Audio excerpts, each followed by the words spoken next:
Hello friends, myself Dr. Ankita Singh Chakotia, PhD in Biotechnology. Also I have qualified CSI and GRA with All India Rank 103.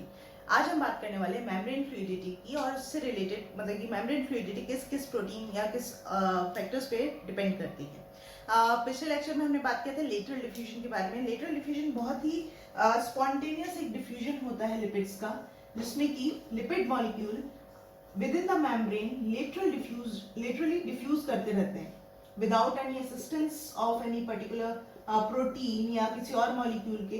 They diffuse very easily laterally, ठीक है, like here too on this side, यहाँ से इस तरफ। ऐसा क्यों होता है? क्यों ये स्पॉन्टेनियस है?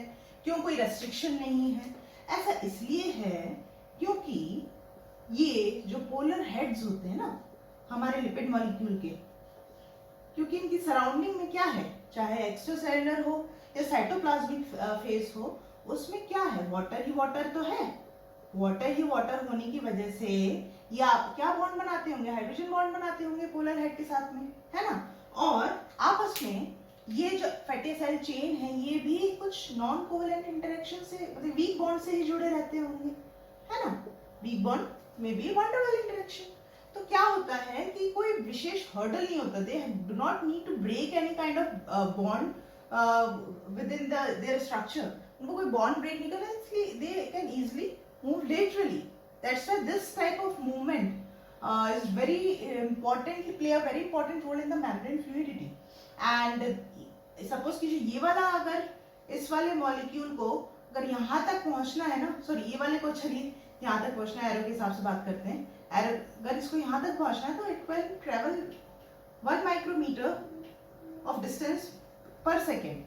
बहुत फास्ट मूवमेंट होता है क्योंकि there is no any kind of hurdle in this movement.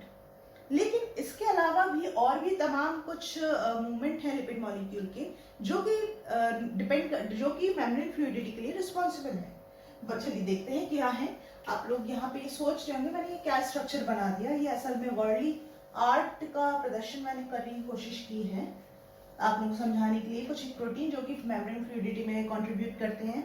Worli art Maharashtra और गुजरात का मेन ये बहुत पुराना आर्ट है, जिसमें कि ह्यूमन बीइंग को इसी तरह के ट्राइंगल सा शेप और एक गोल उनका फेस बना के पतले पतले हाथ पैर उनके बना के शो किया जाता है। Anyways this is not our topic, but example simple करने के लिए। अच्छा ये भी मत समझ लीजिएगा कि प्रोटीन इसी स्ट्रक्चर में पाई जाती है, केवल मैंने समझा इजी करने के लिए आप लोगों को मैंने ये बनाया।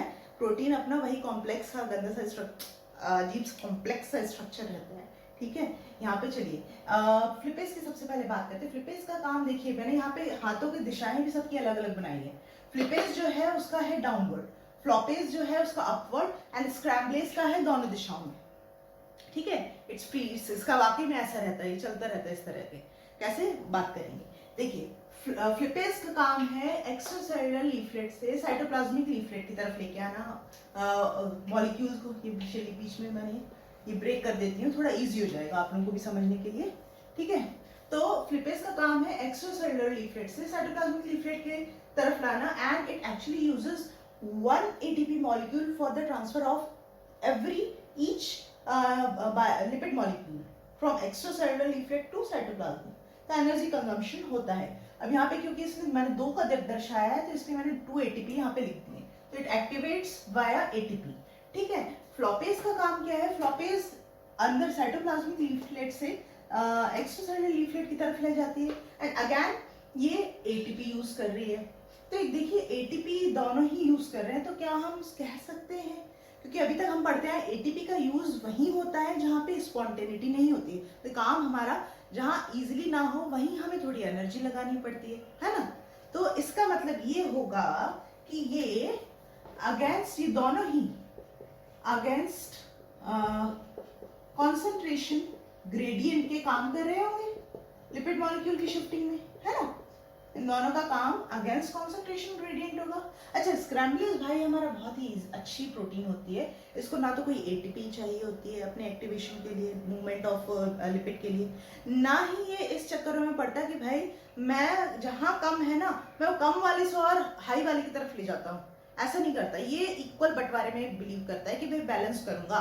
अगर बाहर वाली लीफलेट पे मान लीजिए आपका फॉस्फेटाइडिल कोलिन ज्यादा है और अंदर वाली पे फॉस्फेटाइडिल कोलिन इन साइटोप्लाज्मिक लीफलेट पे अगर कम है तो ये कोशिश करेगा बाहर वाले जहां ज्यादा कंसंट्रेशन है ना तो अंदर वाले साइटोप्लाज्मिक लीफलेट की तरफ लेके जाए।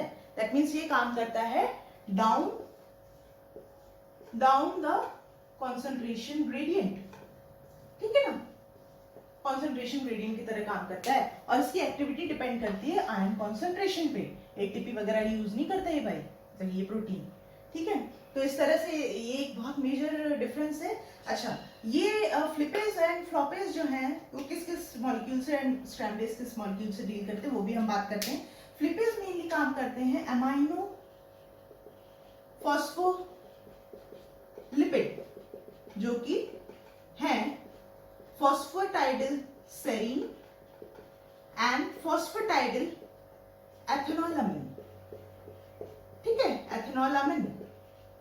फ्लॉपेज काम करता है mainly all kind of phospholipid से डील करता है शिफ्टिंग में, एंड स्टीरॉल्स, कोलेस्ट्रॉल वगैरह, और आपके हाइड्रोफोबिक मॉलिक्यूल ड्रग्स भी हो सकते हैं, ठीक है, एनी काइंड ऑफ ड्रग भी हो सकते हैं। तो इसलिए अगर हम थोड़ा सा और अपना जनरल नॉलेज बढ़ाएं, अगर हाइड्रोफोबिक मॉलिक्यूल अगर आपका कोई ड्रग भी है, ये बैक्टीरिया में बहुत अच्छे से एक्सप्रेस होता है और हाइड्रोफोबिक मॉलिक्यूल इजीली बाहर पंप आउट कर देता है ड्रग्स। अगर कोई हमने, that's why it provide the multi drug resistance to any kind of bacteria, ठीक है, उसमें भी इसका योगदान है। अच्छा, they are not specific, they are totally not specific, ये जनरल है, नॉट स्पेसिफिक, ठीक है। Flippase belong to P type, P में भी P4 टाइप, ATPase को बिलोंग करते हैं ये, जबकि ये भाई बिलोंग करते हैं ABC ट्रांसपोर्टर को। ट्रांसपोर्टर ये नॉर्मल आपका इंटीग्रेटेड प्रोटीन ही होता है, ठीक है ना। देखिए ABC ट्रांसपोर्टर मैंने नाम लिया, ये मल्टीड्रग रेजिस्टेंट इफ्लक्स फॉर्म का बहुत इंपॉर्टेंट कैटेगरी बनाते हैं। ह्यूमन बीइंग में भी ऐसा नहीं, ह्यूमन बीइंग में नहीं होता, ह्यूमन बीइंग में भी ये पाए जाते हैं एंड इन कैंसर पेशेंट में, जब जिसमें कि कैंसर ड्रग के लिए रेजिस्टिविटी होती है। MDR1 शायद एक पंप होता है जो कि इसको बिलोंग करता है, ठीक है। तो ये फ्लॉपेज, फ्लिपेज और स्क्रैम्बलेज की बात हुई। एक इंपॉर्टेंट फैक्टर है जो कि फ्लिपेज से रिलेटेड है, ये हमारा हुआ न्यूक्लियस, ठीक है, डबल लेयर मेम्ब्रेन लेयर, और ये हो गया हमारा एंडोप्लाज्मिक रेटिकुलम, ठीक है। एंडोप्लाज्मिक रेटिकुलम की बाहर वाली जो, ये भी बाइलेयर से बनी होगी मेम्ब्रेन, तो ये बाहर वाली तो हो गई हमारी साइटोप्लाज्मिक, है ना। अंदर वाली हो गई लेयर हमारी कौन सी, ल्यूमेनल, है ना, ल्यूमेनल।